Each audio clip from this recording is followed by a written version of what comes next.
Hello, and welcome back to another episode of Cookin' at Luca's. I know that this is kind of early in the video, but you'll see why I am recording it now. Anyway, I have kind of a longer story for you guys today, so sit back and enjoy. It's called Madame Moss and Old Goat. Step 1 and Step 2. Suddenly, a young woman is lost in the woods. How did she get here? She was on her way to the market, on the path through the woods. It's much faster, and she's traveled it many a time. Now, one misstep, and she is on the path to certain death. The trees seem to multiply and thicken just as quickly as she breathes air. She takes a handful of pine needles and breathes them in to try and calm herself. When she was young, her father would clean the house with a solution that smelled like pine. To her, it was like stepping into her home, calm and warm in the whipping wind. She was safe in her mind, all until the trees ate the sun, forbidding any more sunlight to penetrate little lace sheets between each of the leaves. She took another whiff of the needles, but she was certainly cemented in reality now. Where did I come from? Can I go back? Who is in the woods with me? Where are my belongings? She was surely lost now. She had taken 2 steps into the woods she knew, and she lost herself. How could she do this? No pine needles, no bed, no fireplace could comfort her now. Her face sank into stone, expressionless, cold, and hard. Would she get out of this one way or another? She wasn't certain. Having given up on life, no belongings, she took to the woods.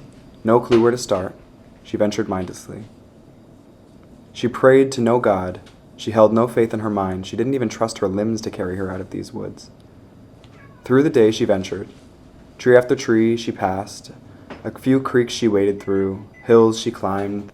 The little light that made its way through the lace leaves helped her not to find her escape. In her mind, she kept thinking back to how did she do this to herself. Her face unchanged. How did I let this happen? It's because I'm stupid. I shouldn't have ever left without help. Have I ever taken this path? Of course you have. Then how come you got lost, idiot? I'm not an idiot. You are. If you weren't, you wouldn't have got lost. I'm an idiot. You're an idiot. And with this she began to slow. She took less steps by midday and half those by evening. The sun began to fall, leaving no more light in the forest. The woman cared not. She was now dancing around the trees, singing and humming happy tunes, contented to be free from the world, and even happier to be trapped in the wild. Her shoes fled her body, and her hair was let down. Now interlaced with twigs and bramble, she was wild. She was free. The moon peeled back the leaf lace and peeked through, illuminating everything on the forest floor. Bugs the size of men, deer with 4 sets of antlers, birds with oversized wings, owls with no eyes, and little satyrs who danced in circles around her. Conducting them was one much larger and older. His knees cracked and bent from side to side as he walked. As he swayed to her, she was entranced. She took 1 step to him, and 1 more to her. Moss grew between his joints and on his horns, hanging down as though he had scales atop his head. In an instant, he was a pace in front of her. She paused. He bent backwards, awkwardly, into a bow. When he extended his knees, little bugs and a few worms escaped and burrowed into the ground below him, inches from his overgrown hooves. My lady, you seem to have found your way to the moon's doorstep, my residence.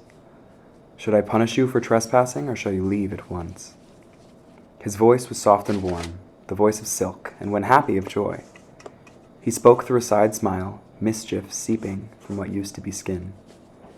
There is nothing in this world, old goat. There is nowhere to trespass, there are no doorsteps, and there is no residence. I seek to exist in this forest, same as you. She spoke through her stone face, now of stone that has been basking in the sun, warm and welcoming, still expressionless. You, my dear, have found purpose in something purposeless. This is comforting to me. You are welcome to stay with us as long as you like. Hell, forever, if you please. You, my sweet child, young thing, shall live in the wild, with the wild, wildly. And so they did. The woman, strong in herself, away from the oppression of humankind, free from roles imposed by tradition, stepped forward, passing the old satyr, and began to dance in the moonlight. Her skin began to shed away, and to ensure her muscles stay attached to her bones, she tied short moss to them, pulling the hanging moss from the old goat's horn and using it as thread. Her muscles turned green, photosynthetic. She no longer had to eat, breathe, drink. Her life was free of attachments, and now she could simply be. In the moonlight, the goat creaked and swayed outside the big bugs and the demented deer and birds. The woman, the center of the circle, spun and danced for eternity with her goat friend.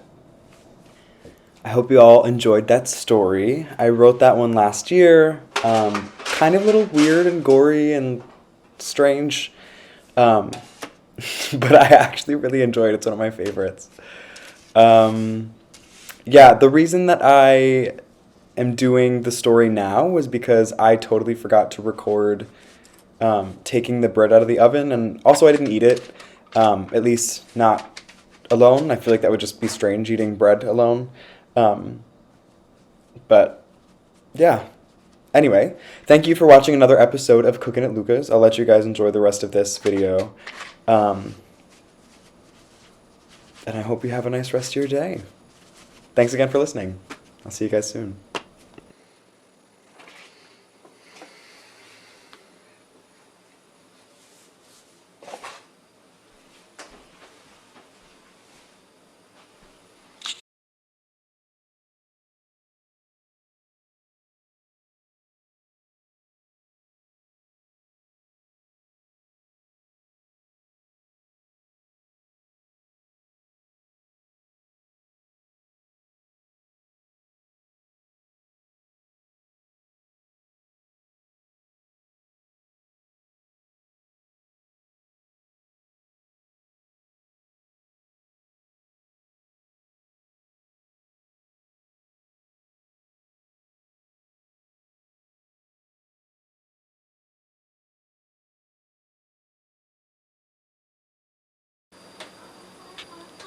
Okay, now I didn't finish this yesterday, so this is the next day. But these are the breads. They're not super crunchy, which honestly I was looking for. Well, that one kind of was when I first touched it. But I had half a loaf yesterday, and let me tell you, it was delicious. It's like nice and... How can I do this? It's like not hard on the outside, but it's not too soft. And the inside is nice and cushiony.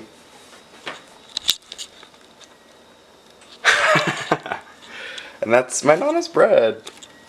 Yay!